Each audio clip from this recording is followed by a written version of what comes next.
Afternoon everybody, Silverbolt here, back for another Transformers review, and as per the title page, I'm going to be reviewing Strafe.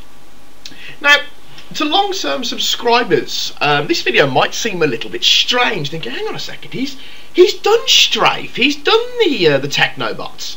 Well, I got a message over YouTube, and it's really bad that I can't actually remember who sent me the message, so I do apologise. I've since deleted all of them, because I got something like 479 notifications that I haven't actually paid any attention to, so I've been on a mass deleting spree. But anyway, and he said, why don't you do a review of the other combiners the way you did the Devastator review? And it got me thinking, you know what, that's not a bad plan. So I thought I would go completely back to basics and start where I started, which is Computron, and we're going to start with Strafe. Now I might end up repeating some stuff from the Computron video that I didn't. I might end up repeating some stuff from the Computron video. However, it's been that long ago that.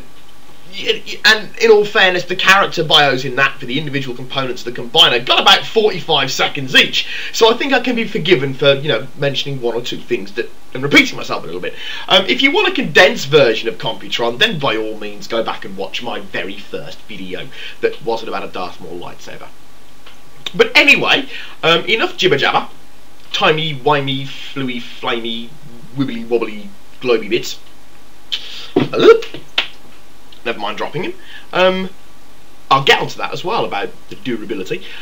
This is Strafe. Now, Strafe's a really, really nice fella. You know, he's quite a gentle soul, which makes it really ironic when he's in the same combining group as the likes of Scattershot. But he's a really nice fella. Unfortunately, he has one rather large character flaw. He's rather high-strung. And I mean loud farts make him draw his weapons and start shooting, which isn't a bad thing, because he's actually quite a good shot. But, though I've got a sneaking suspicion, in my original video, I actually said he's a very bad shot. But anyway, he's a very good shot, apart from when he becomes really high-strung. So if you know, fart loudly next to him or belch in his ear, he's liable to just go bang, bang, bang, bang, bang, bang, bang, bang, bang, and not stop until he's run out of bullets, or he's demolished everything. So, you know, nice guy, rather highly strung. You know, it's like, I don't know, it's like combining Father Christmas with Starscream. But there we go, because Starscream's a rather highly strung fella. Okay, now in the Generation 1 cartoon, of course, he is built during the role during Grimlock's New Brain as answer to the Decepticon combiner group, the Terracons. And that's quite a nice little thing. He shows up from there, flies around a bit, shoots an awful lot. Well, doesn't really shoot an awful lot, and then gets one more episode where the Technobots are sent to Earth to interact with the humans to see how humans work. Hopefully, Rodimus, though he wasn't around for it, hopefully trying to avoid a similar incident of what happened along with the aerial bots. So anyway, and that's where they run into the pirate slash trader Dirk Manus, who in the remarkable short space of time managed to get himself a nice little spaceship and all that. So, and of course he ended up running around with the Quintessons, and they met up with Marissa Fairborn, who for a human companion wasn't overly annoying.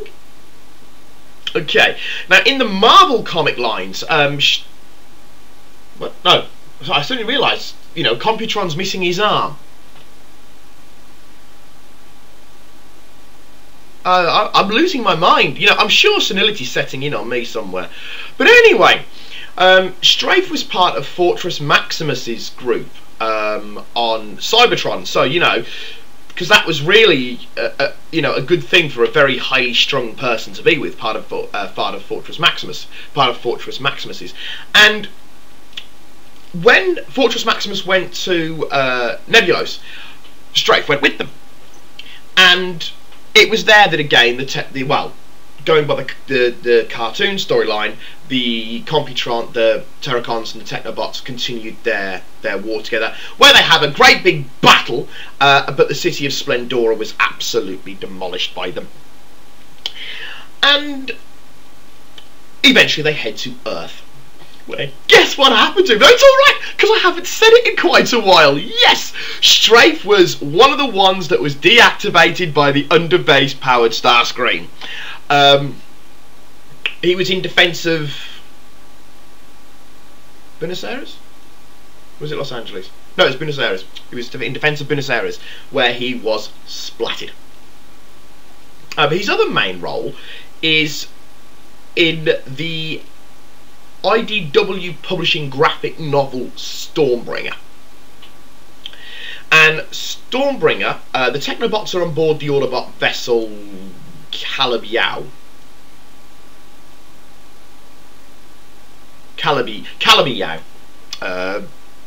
Was actually doing this.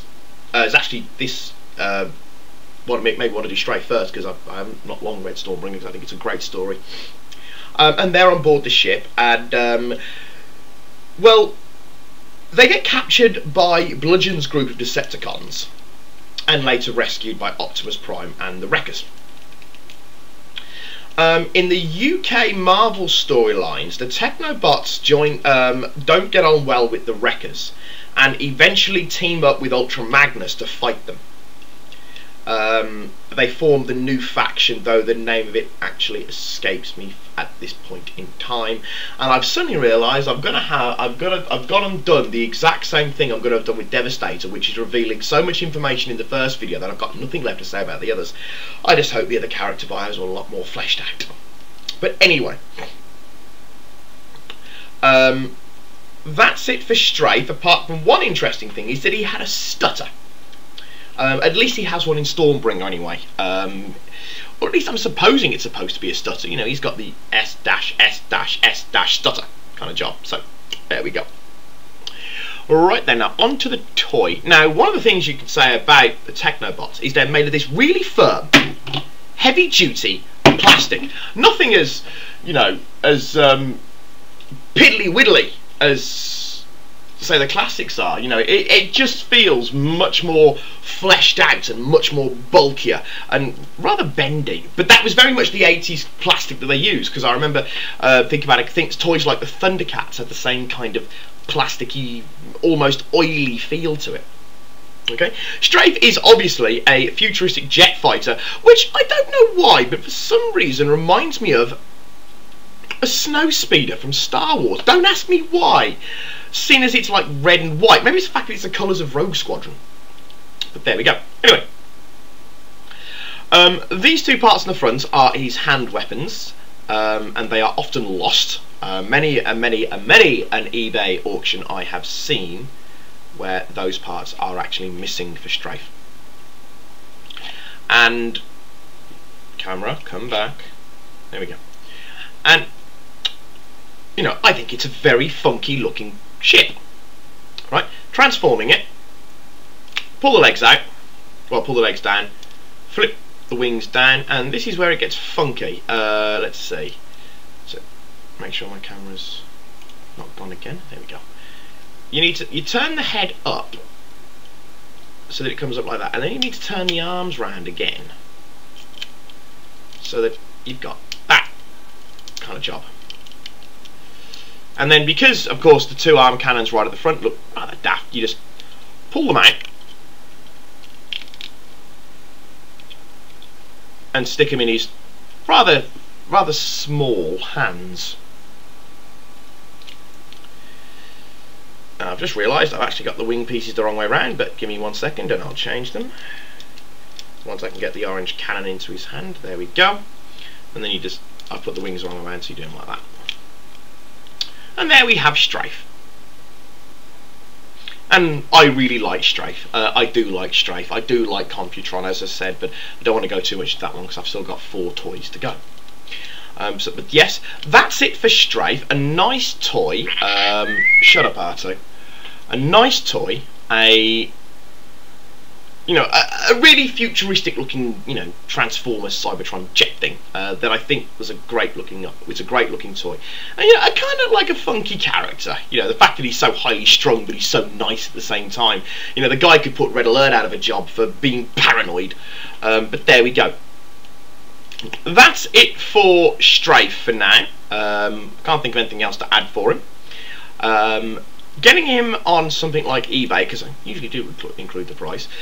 Strafe, depending on on whether the person that's selling him knows what they're selling, Strafe can set you back from anything from £6 to probably back up to about 20. The one thing I will say is, if you are getting Strafe, make sure you get these two orange cannons with him, because like so many of the technobots, these are the parts that get lost, because I know that they've got the combat modes on some of the other technobot toys that I don't have, but that's something I'll get to in the other videos. But for now, this is Silvolt with Strafe signing off, saying au revoir, adios, auf Wiedersehen.